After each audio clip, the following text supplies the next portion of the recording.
you did for us. Yeah, thanks really for nice. having me. I hope everybody unwrapped a gift. Our dog was super exciting to unwrap all the gifts. So, no. Yeah.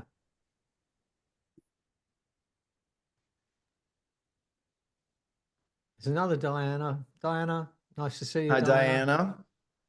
How's everybody doing after? I couldn't find you. Hello, Merry Christmas, everyone.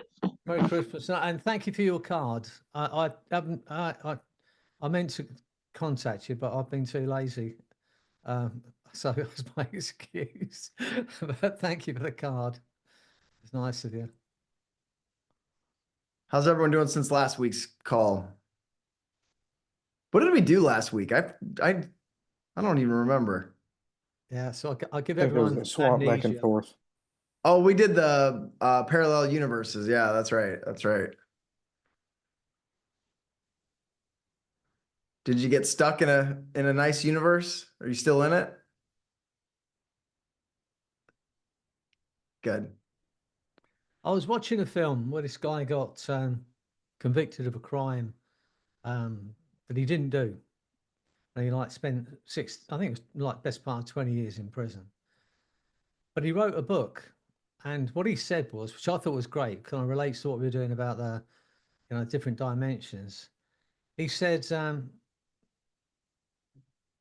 if you use your imagination, there are no walls that can imprison you. In our mind, we can be anywhere, can't we? And even if we're in, wherever we are, whatever the situation, we can be in any space. That's what I love about the mind, about imagination. Shakespeare said, and it's one of my favorite quotes of Shakespeare. He said, I could be bound in a nutshell and still consider myself king of infinite space, were it not for bad dreams. And it was only what I believe what he was saying was, it's only his limiting thoughts that keeps him bound in any situation. And when we know that we can change, he said it was, if it weren't for bad dreams, bad dreams are just our imagination running in a certain way. So once we recognize that and we change our imagination, we can change any situation, can't we? If you think we can escape the pain we're in by imagining a different time in our life. If you haven't tried this yet, if you're ever in any kind of discomfort, think of a really positive event in your life. Maybe the birth of your child, or if you're thinking about pain, maybe not the birth of your child, but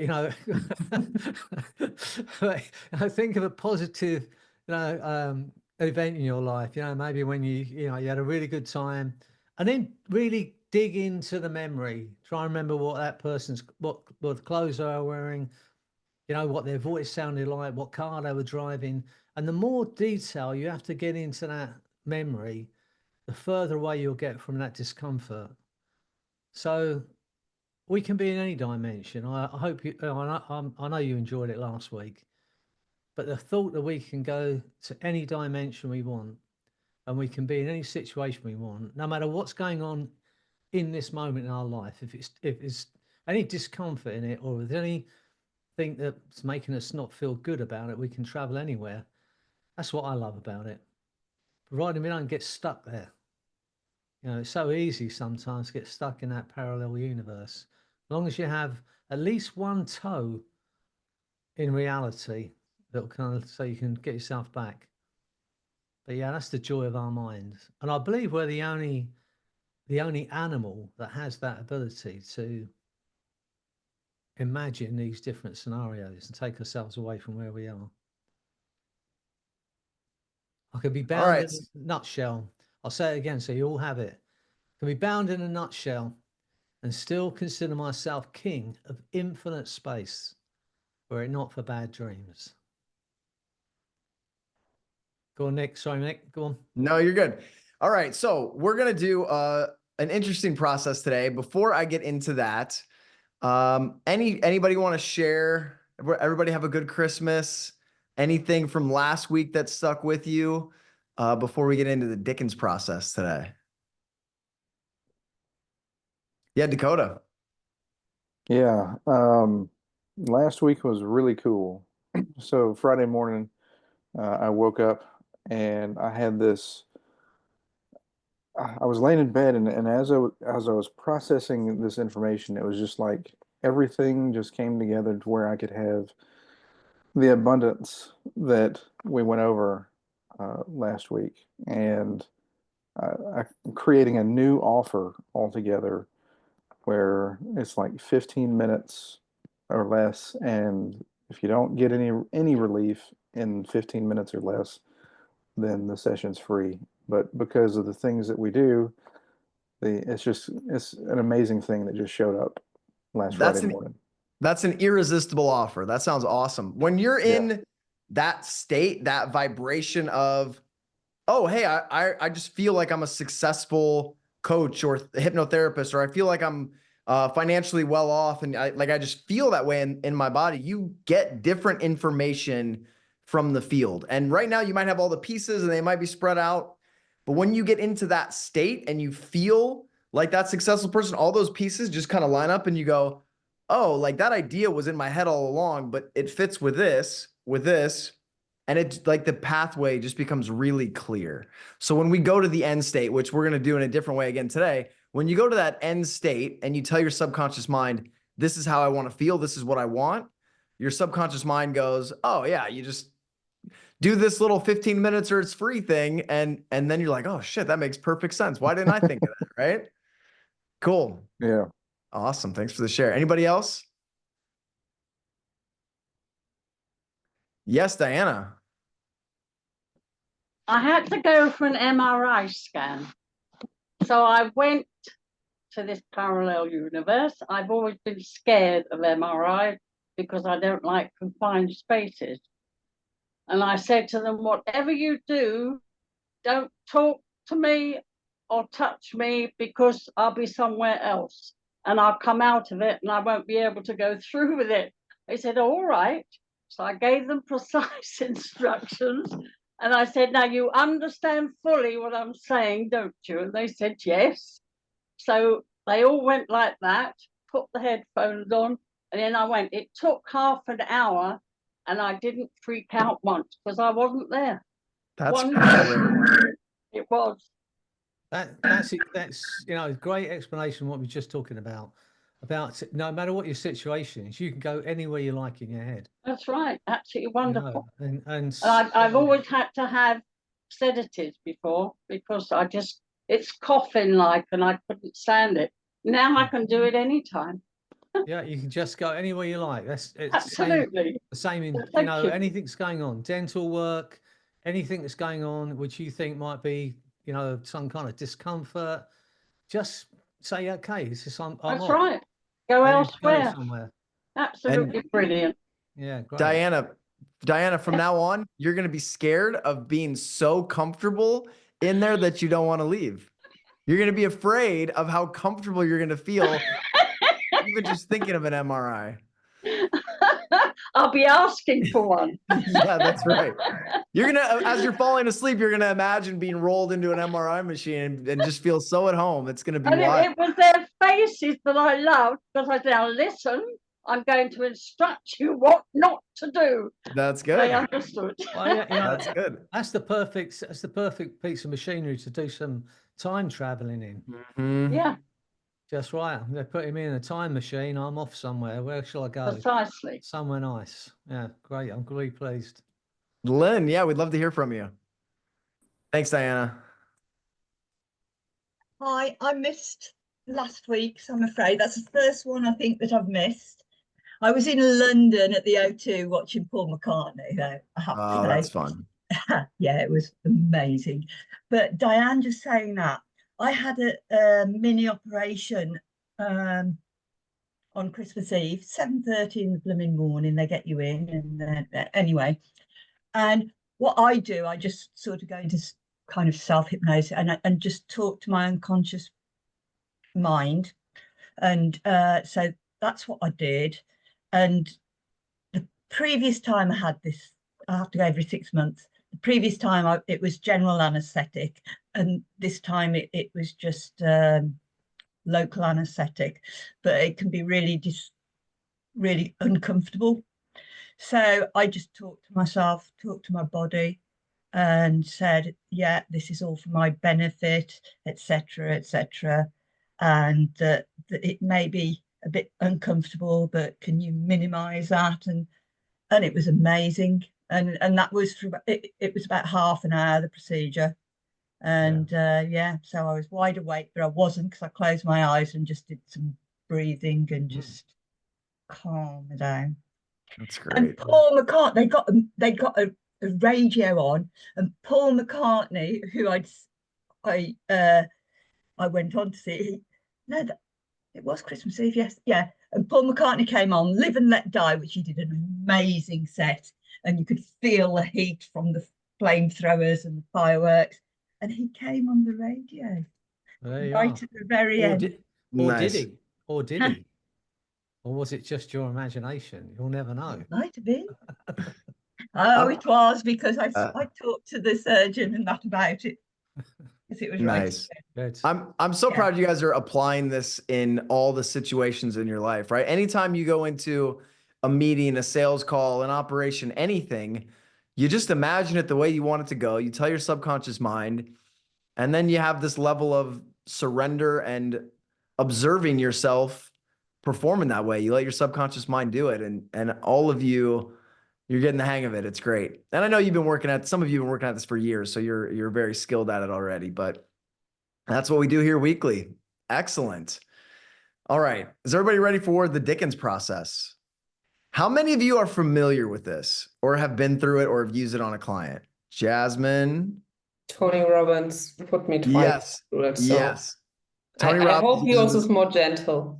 It is going to be more gentle, but it is, generally we take people to where they want to go, to the end state, to feeling good. This is a little bit different of a process, and it's based on Charles Dickens' A Christmas Carol. I'm sure many of you are familiar with that.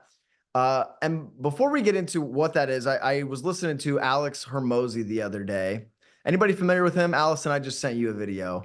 He's this like business and marketing guy, young guy. He's probably worth a couple $100 million. He's just really brilliant and a great teacher. And he was talking about Charlie Munger, who was Warren Buffett's partner, who passed away in the last few years. And he had this process where he would say, instead of what do I need to do to make my business a success, or what do I need to do to make my relationship a success, he would say, I'm going to write down all of the ways that I could screw up my business, or I'm going to write down all of the ways I could ruin my relationship. And then once he had all those ways, he just would do the opposite. So it's a little bit of a counterintuitive process. So he would look at his business and say, well, I could, not communicate regularly with my customers. I could be too pushy in sales. I could not manage my finances well. And so he would write down all of the ways to screw up a business. And that would kind of give him at least a different perspective, right? You would look at it from the perspective of failing, because I think a lot of times we're optimistic. So this process, the Dickens process, is we're going to look at the negative effects of one area of your life. So I want you to think, if there's one area, one pattern of your life that you've wanted to consciously change for a while and haven't succeeded at it, I want you to start thinking about that. Because just like in A Christmas Carol, we all have patterns that serve us. And if you remember, Ebenezer Scrooge was this kind of greedy, grumpy old man who every time somebody told him Merry Christmas, he would say, bah humbug. He thought it was a waste of time. He wanted to make money. And really, he had closed himself off to deep connections because he had been hurt by his dad, by previous relationships. And so he was running a pattern that was serving him in a lot of ways. So all of our, what we think of as negative traits, they all have a positive intention. And so his was making money and blocking himself off from connections, which he thought was positive. But when he had a different perspective, he could see the harm that was done. So the trait that you want to change you have a positive intention from it, but there's negative side effects. And so we're going to have you visited by 3 ghosts or 3 energies, at least in your imagination. And they're going to take you into the past, into the present, and into the future to see the effects of your current pattern. So you're going to see the negative effects in your past and in your future, and see if you continue living this way, what's your future going to be like? What are you going to miss out on? And then we'll bring you back to the present, and you'll get to make a new decision about how you want to move through the world. And then we'll rehearse that. But it's important to feel in this process, to feel the discomfort, right? Like if you were, I know none of you, but if someone, for example, was addicted to a substance and they could say, you know, oh, they might think back and only see positive memories of that substance. But if they really looked at all the negatives instead, their subconscious mind might have a new program, right? Most of us are running the programs we run because when we think about the past, we only think of the benefits of it. But if we look at the negative effects of it, our subconscious mind gets a different perspective on it, and then you can make a new decision. This isn't about taking away anything. It's about giving you more options. Because right now, when the subconscious mind runs a pattern, generally you don't have a choice in it. So now if you have a choice in it, you get the power, you get the control. Does this make sense to everybody? All right. I had to watch the movie last night for research. I watched the 90s version of it, of A Christmas Carol, and it's pretty good. It was a nice little story, and they make it a little scary and a little intimidating. We're going to be, like Jasmine said, a little more gentle, because at Tony Robbins, what he does is there's 10,000 people there, and he has everybody vocalize all of the pain from their patterns. And so everybody's like screaming and crying and wailing, and it's pretty intense. We're not going to do that, but it is important to look at the negatives and discomfort, and to just be with that and sit with it. All right. Because that's where your subconscious mind is going to go, oh, I'm now linking pain to the decision. And then you get to make a new decision. All right. Does that sound good? Any questions? Does everybody know what they want to change? Even, it could be something like not setting boundaries, or eating or substances that you've been using in a certain way that you don't want to. It could be a pattern of making money and then sabotaging. It could be a pattern of procrastinating on making sales calls, whatever that is for you. So think about that. Think about what, if 30 or 40 minutes from right now, that had completely changed, what would your life be like? And as we do that, I'm going to let Freddie set the stage here. And again, as with any hypnosis process, if I say something that doesn't resonate or you want to change it, feel free to change it. Okay? This is your process, this is your journey, and you're going to do it. You can change the specifics to how you want as we go through this, but you all know that. So, all right, Freddie, you ready? Yep. Let's You all ready? take them on a little journey. You know how to do this now. Take a breath in, hold it for a moment. As you breathe out, allow your eyes to close. Only as quickly as you're ready to make these changes. And as you drift into that space, everything I say now is your reality. And for a while, you'll see what we say you can see, feel what we say you can feel, hear what we say you can hear, believe what we say you believe as you go into that wonderful space. It's Christmas Eve. You're in that bed. It's quiet. You can feel the comfort of the bed, the coolness of that pillowcase. And there's nothing for you to do but to listen to my voice. And just remember those times listening to my voice, going into that beautiful space, drifting into a sleep. Less and less aware of your physical being, but totally aware of your mind. as that mind begins to drift without boundaries, without borders, without limits. Just drifting into the most beautiful, deep, deep sleep. Get a sense of that now. Just you, the sound of my voice, and that feeling of freedom, security. Deeper and deeper asleep. And as you drift even deeper now, you go into a dream. And in that dream, you hear a voice. A gentle sound off in the distance, and you're not sure if you're awake or in a dream. You're in that in-between state, and you hear the gentle clink of chains as the sound gets closer and closer. That eerie sound, ooh. And as you open your eyes, you see a light off in the distance getting closer and closer. And the being, the entity, the spirit that draws near to you is a reflection of the trait you have chosen, taken to its extreme. It might be the person that you learned this trait from. It might be somebody you're intimately familiar with, or it might be someone you've never met, maybe a celebrity or a public figure, but someone that really embodies this negative trait that you're ready to change. And as they draw closer, your subconscious mind gets really clear on who it is. And you may not know who it is, and that's okay.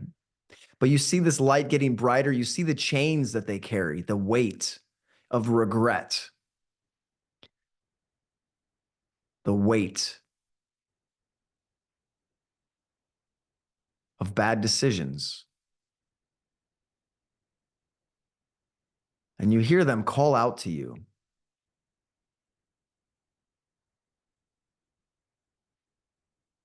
And you realize it's just all in your imagination as they begin to explain to you the consequences of their decisions. And that the chains that they carry in the spirit world were a result of refusing to change. Maybe they didn't change an addictive pattern. They didn't forgive. Maybe they were greedy. Whatever that pattern is that you're ready to change, see the extreme example of that in this first ghost. And they warn you. And they beg you to change now while you still can. And they give you a message that in the near future, all this night, you'll be visited by 3 ghosts to show you the consequences of your decisions in the past, in the present, and in the future. And as they drift off and that light dims and they go farther and farther away, you wonder, was that a dream? Was I imagining that? And as you think that thought, you drift even deeper into sleep. In the comfort of your bed on the eve of Christmas.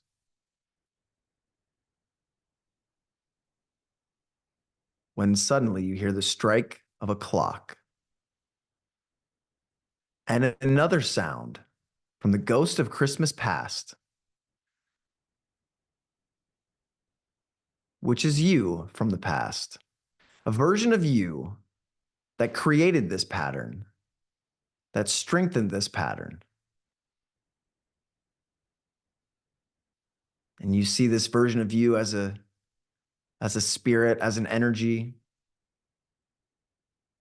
And they take your hand and guide you all the way back into the past to where you first learned this behavior or this pattern.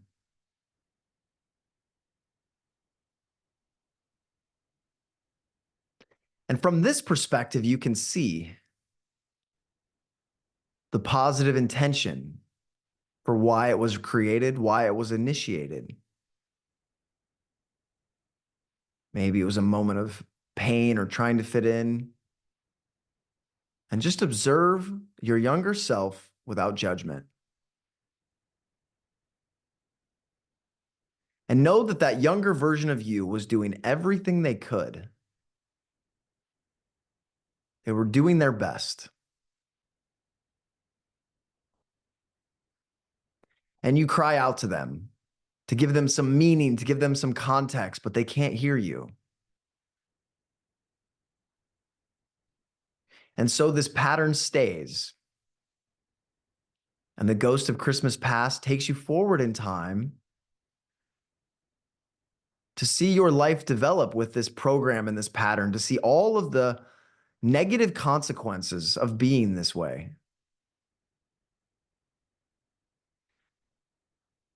Consequences that your subconscious mind had previously ignored. Because there is a positive intention behind it after all, isn't there? But see the pain, the discomfort. What are you missing out on by having this pattern? What relationships were damaged from having this belief or this behavior?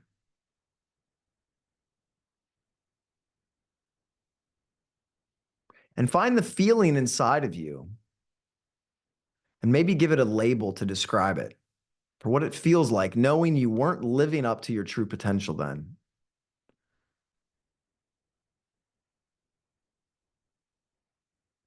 Continuing forward in time, seeing yourself develop, holding this belief.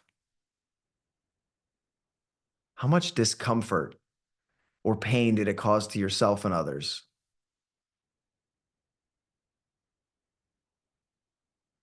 And from this perspective, it's so clear, isn't it?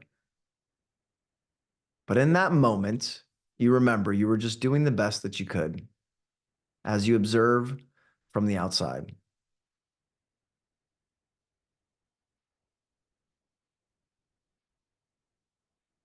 And the ghost of Christmas past brings you back into your bed. And you ask it, is it possible to change that? Can I change? And the ghost of Christmas past reminds you that that time will come, but not yet. As the ghost of Christmas past drifts off, the light, the energy gets smaller and smaller as you drift deeper and deeper inside your dream in the comfort of your bed.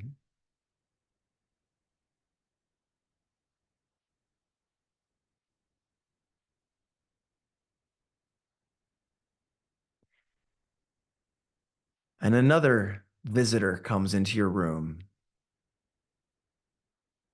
Someone that you love dearly, maybe a mentor or a close friend or a partner. Someone that is affected by your behavior.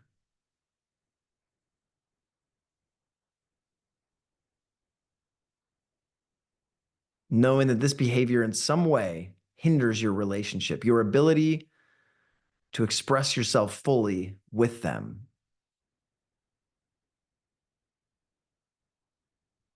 And they come to visit you and awaken you again in the middle of your dream to show you in the present all of the areas of your life that are being hindered, blocked, or held back by your current behavior.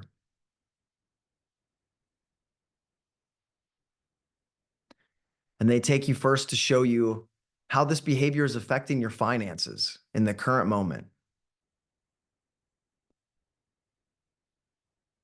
What are you missing out on? How much wealthier would you be? How much more income would you have if you didn't have this behavior?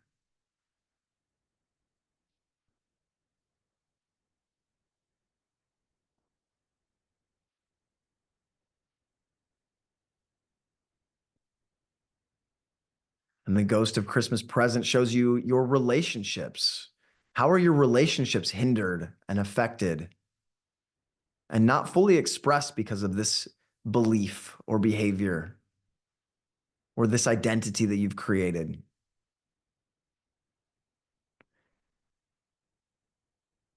What are you missing out on? What are the loved ones in your life missing out on because you continue this pattern? And it's okay if you feel the discomfort from this. And the desire to change may strengthen within you.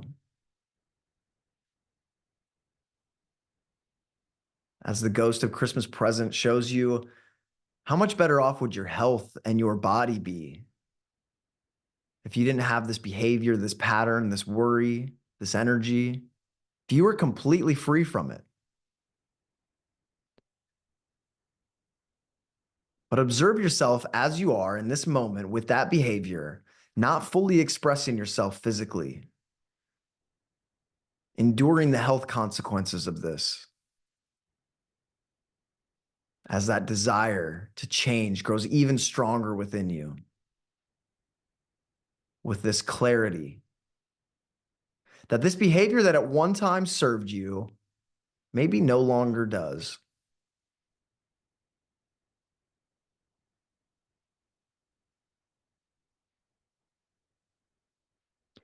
As finally, the ghost of Christmas present shows you how this behavior affects your emotions and your relationship with yourself. How much guilt or shame or regret, how much internal conflict do you have to keep this behavior, this pattern going? How many things do you have to ignore to allow this pattern to continue?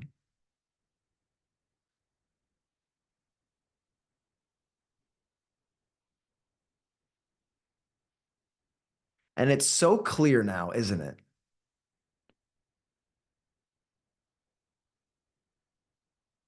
That maybe what you had been ignoring before, maybe you had cognitive dissonance for it earlier. Now you realize exactly the effects of this pattern, behavior, and way of being. As the scene from the present disappears, that loved one brings you back to your room, back to the comfort and safety of your bed. And you find yourself drifting even deeper into the dream within the dream.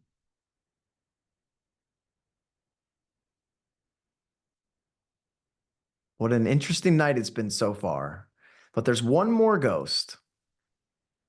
The spirit of the future, Christmas future. The time that is yet to come.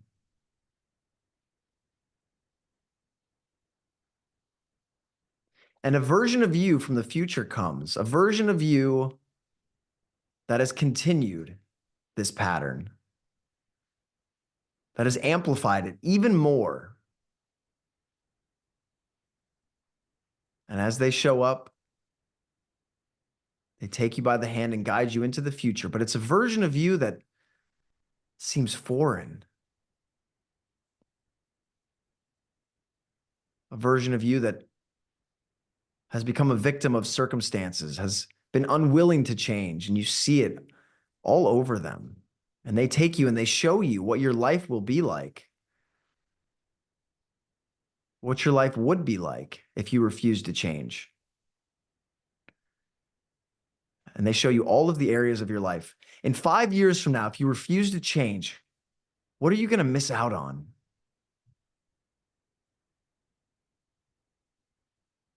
Who will you let down? How will you feel about yourself if you refuse to change? What about in 10 years? Continuing on that current path. And you can feel the desire in you, the willingness, the readiness to let that pattern go. But not yet. as the ghost of Christmas future shows you 20 years from now, if you refuse to change this behavior, this pattern, this way of being, what will your life be like? Who will you have alienated? Who will you have let down? Will you even be around anymore if you refuse to change that old pattern?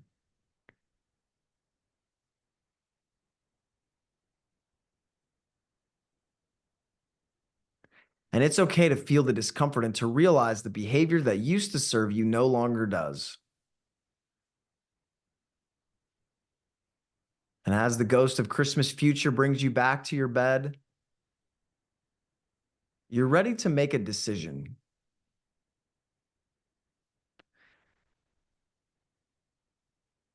And in your bed, you begin to come out of the dream on Christmas morning to realize it was all in your imagination. And there is time to change, and that now is that time to change. And you make that decision about who you are, what your future is going to be like, what you are no longer willing to tolerate.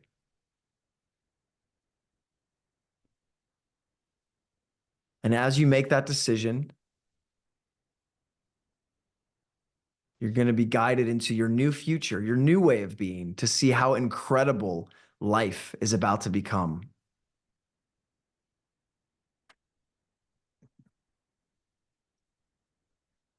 And waking up in your bed on Christmas morning, the sunlight shining through the window, and looking back, knowing that it was just a dream. There seems to be a force pulling you into that sunlight, and you drift up out of your body on that light, drifting into the future you truly want.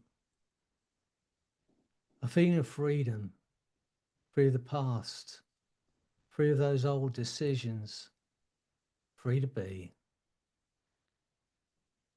And as you drift even further out into your future with these new understandings, this new ability, the ability to make the right decisions for you, and a new understanding about your worth and your value, and just how incredible you are as a human being. The most incredible creation. And knowing you can make any decision you want to create the life you want. Get a sense of that now. As if you're being taken by the hand and showing you all of those wonderful outcomes that you can create just by making a new decision. Get a sense of that now, a month from now, a year from now, 2 years from now. Your life's changed just by letting go of the things that no longer serve you.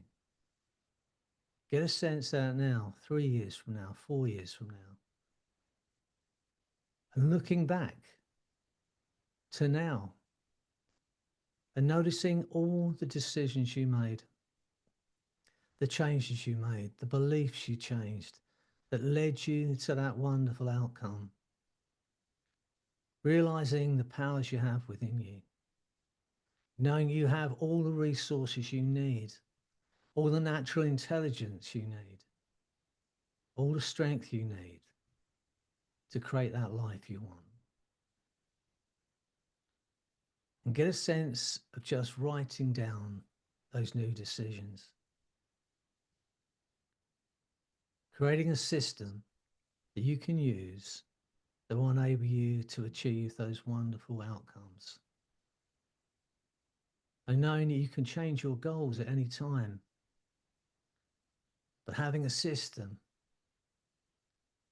a daily routine that takes you from where you are to where you want to be. And knowing you are worthy of that outcome. Get a sense in that now. Go out to that point in time where you've created that life you want. the health you want, the happiness you want, the finances you want. Step into that body, feel into it, get a sense of it now, and ask that question. How much fun is it to be free of the past, to be free of those limitations, free of those old decisions? How much fun can you make it? How important is it for you? Because now you know how good you're going to feel. Everything about your nature, your mind, your body is inclined toward making it happen. Get a sense of that now. Feel that feeling of joy in your heart. Feel it now. Free of the past, free to be. That wonderful thing of letting go of everything that no longer serves you. And imagine just drifting back on that beam of light, back into your bed, back into the comfort, feeling the coolness of that pillowcase, the comfort of your bed, knowing you've been in that beautiful sleep. And as you lay there in that comfort, listening to my voice, make those decisions now. Let go of the past. Knowing you're already a whole being. You are the most incredible creation. So in a moment, I'll count to 10. And on 8, your eyes will open. You have a feeling of freedom you may have never experienced before. A lightness of being and a new understanding of just how incredible you are. And on 10, that new understanding of freedom is going to grow stronger day by day. As you move into the new year, creating the life that you want by helping others create the life they want. How incredible are you? And understanding that you are love. You are loved. You are loving. And the essence of who you are and always has been. Pure energy, pure intelligence, light and love. That's who you are. So get ready. 1, being absolutely wonderful. 2, to create that future you want and do it brilliantly. 3, a feeling of freedom, free of the past, free of every limiting belief that ever held you back. 4, feel the force of that understanding now. 5, feeling incredibly alive now. 6, 7, 8, eyes opening, feeling absolutely wonderful. 9, 10. Merry Christmas. God bless us, everyone.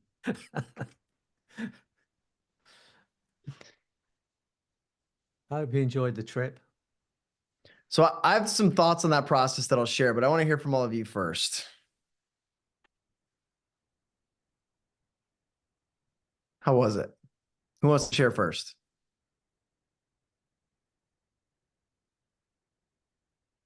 I think Dakota, we lost him somewhere in time.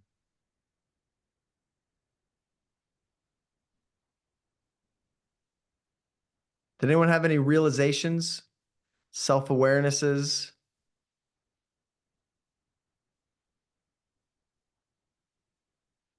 Not everybody at once here. It's easy to beat ourselves up over the decisions we've made and the things we've done, you know, and the choices we've made in the past. It's easy to do that. But recognizing that we're all human and we all make mistakes and looking at it and going, okay, that was a stupid thing to do. I could have done that better. And then letting it go. That's the main thing about this, just to let go. And knowing that we're in this moment. And there's no point in keep focusing on the things we could have done, should have done, would have done, if things had been different. You know, it's we are where we are right now, and but we can change the next moment. We can change the next, what we do next, and be aware that still, you know, I know all of you are brilliant, but we're all of us going to make more mistakes. Yeah, I'm sure. You know, and to keep understanding. You know, we're doing the best we can, and I think if we live our life with that understanding, try and be as kind as we can be. You know, try and have as much fun as we can in what we're doing, and wherever we can, try and make a positive difference. And that's all we can do, really. And it's such a small period of time we're here for. And I think if we put all of the things that we do in that perspective, in the perspective of eternity, then you realize how small our mistakes are in the whole scheme of things. And then we can get over it and go, okay, you know, and you know, I could spend the next 5 years telling about all the mistakes I've made. But you can keep looking back at those things where you can say, okay, that was, you know, that was stupid. That was something I could have done better. And then say, okay, what have I learned from that? And then move on to the next thing. So, you know, I know you're all, I know your heart, all of you. I know that's why you're here. So if you are beating yourself up over something, stop. Just go, Freddie says to stop, you know, and let it go. We had a comment from Sarah. Sarah, can you talk? Okay, we'd love to hear from you. Yeah. So I focused on a relationship pattern, just not just romantic, just relationships in general, which sort of is like this avoidance of like there's this warmth within me that I want to exude and I want to give out, but I hold back. And it's affected every single one of my romantic relationships for sure. But I think it's also affected my work and my friendships and family relationships.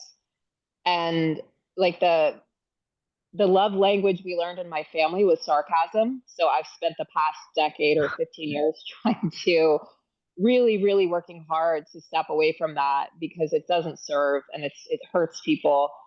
And then it hurts me in return. And so going through that process was wild. It was really emotional because I realized how much I've held back. Even going back to actually that first memory was, I think I was 5 years old on the jungle gym in like kindergarten. And I remember like getting made fun of for something and then just kind of sort of stonewalling, just like putting that wall up. And it's been with me really ever since. And the only time it really ever came down was when I used to drink, and I don't drink anymore. But I could come out of my shell, so to speak, when I was drinking. And then when I stopped that, like 10 years ago, I sort of found that I'm like, wow, this is really difficult to really be the person I want to be and just, you know, like emote, you know, in relationships. And so that's a huge pattern. I can see how it affects finances, client relationships, friendships, love, all of that. So I'm really looking forward to that shifting because I didn't realize how deeply it was ingrained until I just went through that process. Good. And it's, you know, I have mixed emotions because a lot of times we want to focus on the positive. So it's like, I don't want to make people feel discomfort or pain, but I also feel like it's good to examine ourselves and to see, you know, from all areas, from different perspectives, and to feel the effects of the negative consequences. When I talk about boundaries, people that don't have to feel the effects of the consequences of their decisions, they don't respect other people's boundaries. And so if you can look at your life and be honest about it and say, what are the negative effects of this behavior? Your subconscious mind has a different perspective because sarcasm is big in my family too. And I'm unlearning that as well. But to look at that and to have to know that like there was a positive intention with it initially, and to realize that it's not serving me anymore, and to feel the discomfort of that, your subconscious mind goes, oh, this actually isn't taking me where I want to go. Then we rehearse the new way of being. So I think it is important to go back and look and be really honest with ourselves about that, if we call it a shadow or the, you know, the negative effects of that. So that's great. Thanks for sharing.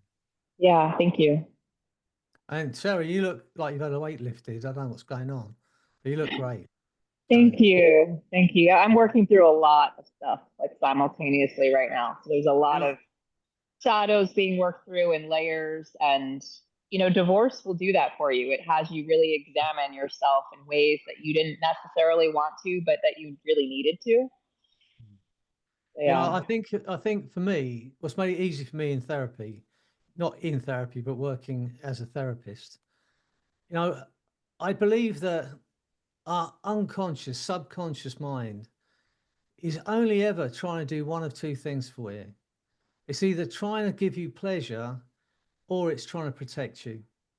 So our base drivers, if you want to go back to, you know, a million years ago or whatever, you know, in our development, it was about, back then it was procreation and survival. You know, so those are our main drivers to keep the species alive. You know, and they're still our main drivers. So, but it's not just procreation, it's about most things. So if you look at any of our behaviors that don't suit us, like sarcasm, and ask the question, is that about pleasure? Because if it's not about pleasure, it's about survival, it's about protection. And then ask if that's the best way to protect myself. And you all know how to do hypnosis now. So go in and ask the question. You know, ask your subconscious mind to find a better way of protecting you that will enable you to have a decent relationship. Because the other end of that, being the recipient of sarcasm, it might seem kind of funny and clever, but you know, it's always painful. I don't, you know, I remember I was in Brazil with a guy and he'd just been kind of rejected by someone had said something to him. And he said, there's no such thing as constructive criticism. There's only criticism. And you know, I understand what he means because it's going to hurt you, you know, and so find a different way of whatever it is you want to achieve. But I think if we all ask the question, in any situation, any behavior, you can ask it of other people when they're affecting you as well. Just ask, is this about pleasure? Because if it's not about pleasure, then it's about protection. In therapy, most of it is about protection. Most people come to see you because they're trying to keep themselves safe. Their behavior is doing that. Whether it's, you know, when we talk about addictions, you know, you can talk about the drug problem. It's not the drug is that person's solution. Like you said, you know, when you drank, you felt you could be yourself. That was the solution to the problem. But the problem really is being able to express who you truly are. You know, so if we look at any situation, especially our own situations, and ask, why am I doing this? What is this about? And even sometimes it masquerades as pleasure, but again, it's still protection. We're trying to protect ourselves, trying to stop ourselves from being hurt. So I think for all of us, we just ask the question. But if we're working with clients, we don't have to know the ins and outs of their problem. Whatever they're presenting with, just ask the question. It's just about pleasure. Because if it's not about pleasure, then it's about protection. And we have ways of dealing with that, don't we? With any kind of irrational fear, phobias, anything like that. So for me, it's very simple. They're the only two questions I have to ask when it comes to changing the way we think and feel. I hope that kind of helps you in some way. It does. Yeah, thank you. Sarah, I just want to say that you just shared with us and you were open and vulnerable and honest, and there was no sarcasm. And I think we all felt this like warmth coming off of you. So whatever you're doing, I think you're on the right path. Thanks, Nick. And you may find that no matter how hard you try, that continues automatically and there's nothing you can do about it. And it just gets stronger and warmer and brighter every day of your life. And it's just who you are now. But that's just a suggestion. So I don't know. You know, I've said this before about this group, you know, we've been together for a while now. Most of us have been here for some weeks. And there is this connection. And I woke up the other morning thinking about this. You know, if we were, let's say we weren't online and we happened to be in a conference room together and we're all sitting in chairs that are like 2 feet apart. So we're not touching each other. There's no physical contact, but there is a connection in that room. And especially as we're all there for the same reason, to, you know, to be the best we can be and to find a way of living that serves us and the people that are around us. And there is a sense of connection in that room. Because, you know, we're in the same physical space. But I want you all to imagine for a moment, we're in a conference room together and we're in the same physical space and we all close our eyes. Does the connection go? Does that feeling go? No. Just because we can't see the other person, it doesn't mean that that connection in that room and the love, or, you know, and the strength we get and the connection we get, it doesn't change because our eyes closed. And I was thinking about that. So if that is the case, it doesn't matter whether Sarah's in, you know, California and I'm in England, or Doreen's in Holland, you know, wherever you are in the world, there is a connection. We don't have to be in the same physical space to experience it. And I hope, you know, and I'm looking at you on the screen, Sarah, and I hope you feel that from all of us, you know, wanting you, willing you to be happy and free and get that life back that you want, you know. And it's the same for all of us. So I think that's a big thing here for me anyway. That's what I feel, you know. And I can lay in bed in the morning and I can feel a connection with all of you. And I was never into this stuff, believe me. A few years back that would have been woo woo to me, but now I know, you know, I know there is a connection, and I hope you all feel it. So, you know, we're all willing you to be everything you want to be, Sarah, and get that life back that you want. Thank you. Thanks, everybody. I can feel it. I feel the love. Good. I do. Yeah. Linda. Hi, I just really go with what you were saying there, Freddie. It doesn't have to be physical because we're all producing energy, we're all producing electromagnetic waves, and that there's no boundary there, no matter where you are. That those feelings, that energy will transfer. Yeah, I mean that's, you know, I've had that experience a few weeks back, you know, and there were so many people online wishing me well and sending me love and sending me energy. You know, as I said, a couple of years ago, that'd been total woo-woo to me because I'm a very kind of black and white. I used to think I was a very black and white kind of person. You know, this is it. This is real. This is what I can touch. I can feel. Nothing else exists. You know, so I used to be like that. But I now know there's much more to it. You know, and you know, I know from a few people in the group that I've spoken to individually. I saw the look on Andrew's face when Nick brought the chains in. It was all she could do not to stop laughing. I could see it. And I just like, you can hear the chains. And she started to smile and I thought she was going to burst out laughing any minute. But, you know, I love this and I hope you experience the same thing here. I know that we all want the best for each other. Even in those moments, as I said, we're not captured. We you know, in any space we want, we can go anywhere in our minds and we can, you know, whatever's going on in our life, we can escape that with our imagination. And if we can imagine it, now what is that saying, Nick? You know, if what the mind can conceive and the mind can believe, the mind can achieve. Mm-hmm. You know, think about that. If you can conceive of a way of achieving something and you believe it's possible, now all those three things have to be in place. If you can conceive of it, you can believe it, then you can achieve it. And I honestly believe that. You know what Nick has over and above what I believe I've had till I've met Nick is he has systems. And it's not, you know, just when we think about our goal setting, it's okay having a goal, but you need a system to get to that goal. So, because otherwise it's just a dream. It's just a dream until you say, what's the first thing I need to do? And what do I need to do on a daily basis? It might just be 5 minutes a day. It might be 5 minutes exercise a day if it's a physical change you want. It might be, you know, a 5 minute study a day if it's a new, a new skill you want to learn. But that's all it takes. You don't have to spend 24 hours, 7 days a week on something. It's about, but get a system in place. Where do I want to be? You know, you've had an experience today when we went on that sunbeam. You know, we got to our outcome, and then look back to now and notice the changes you made all along the way that led to that goal. And then what you got to do when we finish it today is write down what those changes were and then do it. You know, Milton Erickson, who's a genius, you know, he would have his clients do it. If he didn't know, you know, what most of us don't as therapists, we don't know what our client needs to do. We can have our own opinions and thoughts on it. But the client, if you assume the client, I assume that all of you already know exactly what you need to do. You know, today we had to look back at the things you've maybe the decisions that didn't suit you, that have hurt you or hurt the people around you, whatever it is.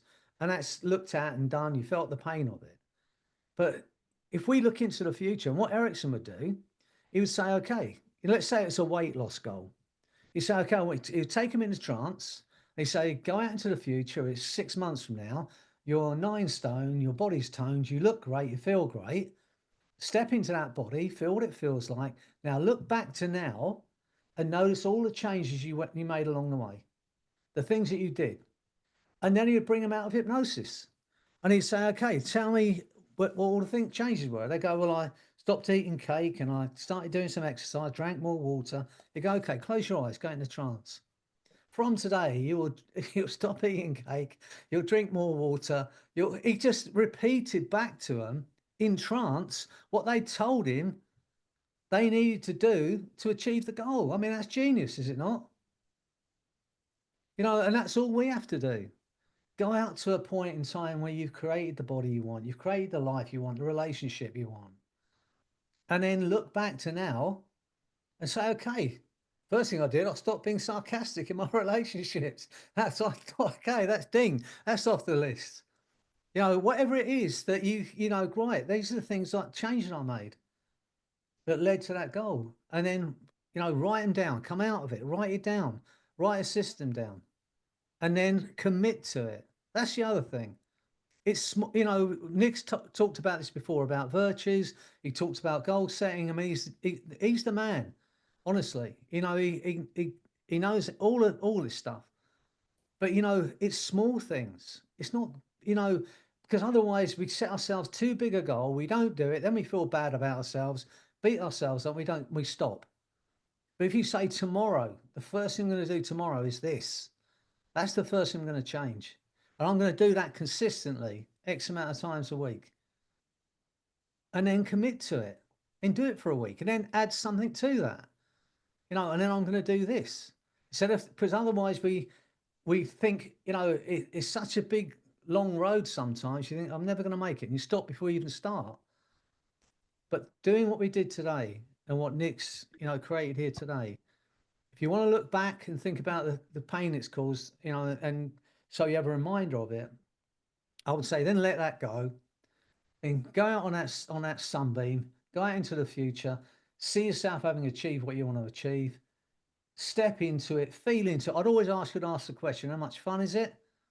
Because then you're geared toward it. And then look back and notice the changes you made. And then as soon as you can't bring yourself out of self-hypnosis, get a piece of paper out. Don't think, okay, well, I'll do it tomorrow because it'll be gone from your mind. Write them down. You know, write down the things you need to do. And here's the other thing. If it's not fun and if it's not enjoyable, change your outcome. Change your goal. If it's not fun, it's not enjoyable, change it. But we can find fun ways of creating the life we want. How much fun is it? You know, it's not even about the destination. What's the journey going to be like? And how much fun can I make this journey? You know, that's how I look at my life. You know, and I've never been a goal setter. I feel like my life's happened to me. And maybe I've been really lucky. I don't know. But that's how I live my life. And you know, maybe I haven't got, you know, the imagination some people got. So I can only look about that far away from where I am now. But, you know, if you can conceive of it, believe it, then chances are you're going to achieve it. But you have to commit and write out little systems. Don't have to be any vast thing. You've had so much training with Nick on how to create systems, how to step into these things, you know, and you've got the recordings, you know, have a look back at some of these things you've done. And sometimes we need to look back to see how far you've come. So, and I know all of you have changed. I know you have. And I know I know you're going to continue that. In fact, we cannot not change. That's inevitable. But we have a choice in how we can change. No one stands still. And no one's stuck where we are now. You are going to change, but you can make a choice of how you want to make that happen. And I would suggest to you that if you've got a goal and get a plan, you can change the plan, but at least you've got a plan. You know, I remember that Zig Ziglar years ago. I was reading a book of his, and he said he said there was this guy. He said he was a world champion archer. He said he could take an arrow, he could fire it into the bullseye, take another arrow, and split that first arrow. That's how good he was. He said, well, I could take any of you off the street. He said, within half an hour, have you hitting that target more consistently than this guy? He said, providing we blindfold you and spin you around a few times. And he said, well, you'll say that's ridiculous. How can you hit a target you cannot see? He said, I'll ask you the question. How can you hit a target you do not have? You know, we have to have a definite goal and conceive of a way of making that happen. All of you are capable of achieving what you want to achieve. We just have to say, I want it, and commit. You know, 2025 coming up. I can't believe it. You know, it's pretty amazing. So what do we want in 2025? How do we want to be next Christmas when we're sitting together? You know, what can we share with each other? You know, what new people have you met? What things have you created? You know, what have you done? And I think that's, you know, that's going to go. That next year's going to go. I don't know about you, but the last year's gone really quick. You know, so think about it and just think, how do I want to be? And let go of anything that's no longer serving you. Just say, it's done. I'm not doing it anymore. You know, and then ask those questions. Why am I doing it? Is it pleasure? No, then it has to be protection. And we have a way of dealing with that. If it's an irrational fear, you know, the process is in that sentence, isn't it? It's an irrational fear. Let go of it. It's irrational. And we have a way of changing. So anyway, that here endeth my rant for today. But you know, I love you all. You know, I hope you're having a really nice Christmas. And I do want the best for you for 2025. But you know, thanks for being here. Thanks for being here for these last few months as well. I don't know how many months it's been now, Nick, but it's quite a few we've had. So this is Breakthrough Broadcast 44, but there was a few weeks that, like, I didn't count the values. There was a few other things we did. It's got to be a year, isn't it? It's been a year, but I don't remember where maybe I got sidetracked in the numbers or something. I don't know, but I have it labeled as Breakthrough Broadcast 44. So yeah. So Freddie, I think we should give him an assignment. So you've just tapped into this new frequency. You've just let something go, an old pattern or behavior. And I think now you should decide on one action step to solidify that. So that might be going into your refrigerator and throwing out all the junk food. It might be writing a very nice note to somebody that you wouldn't have written before. It might be ending a relationship that you have been dragging on. It might be setting a boundary in your life, whatever you just went through. It might be taking your pack of cigarettes and breaking them up and throwing them in the trash and moving on and letting go. It might be putting something on the calendar for your next step forward in this area. So it should be one very simple step that you can do today. So nothing complex, but what's one step that would leave that old pattern in the dust and bring that new pattern into life? So we take action, we bring that into, and it's almost like you're pulling yourself more into that parallel dimension that we did last week. By taking the action, making the decision, you're solidifying that into the physical world. So come up with that and do that by the end of the day. One simple step forward. Diana looks like she's got a good one picked out by that smile. I could tell. Yes. All right. Excellent. Anyone else want to share before we wrap this up? Well, just one more thing. If somebody wants an additional assignment, what I usually do is writing myself a letter from next year on.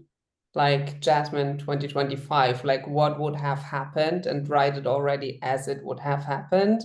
And usually you surpass it during the year, but you already set the destination till the end of the year.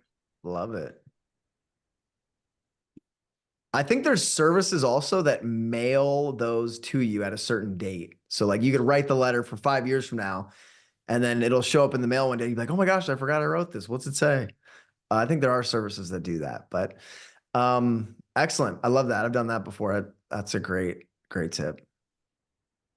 Anyone else? Yes, Blaine.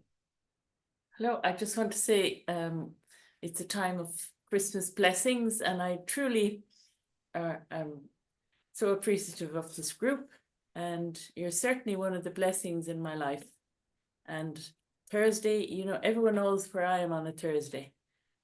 So thanks to everybody. Well, we honestly, Freddie Brian, and we me. feel the same about you. Honestly, you know, I'm so pleased we met in Ireland that time. You know, I'm so pleased that you're here. So yeah, great. And it's such fun, and don't you just love hypnosis? It's brilliant. It's great. That's why we do it. Thanks, guys. Thanks to everybody, and Christmas blessings. We love having all of you. And we'll do a call. It'll be on the 2nd, and then we'll do our big goal setting thing on the 9th. I don't know. I don't have a plan for next week yet, but on the 9th, I'm starting to put some things together for lining up an incredible year for all of us. I can hear the clanking of chains. So I think I've got to go. All right, Thanks, friends. We'll guys. see you all Bye. next week. See you all. Merry Christmas, Take care. everyone. Thank you, Nick. Happy New Year. And Happy Yeah. New Year to Thank you you. Yeah. and everybody else. Thanks. Have a good Bye. one, fellas. Thank Bye. you. Thank you, everyone. And bye-bye. Take care.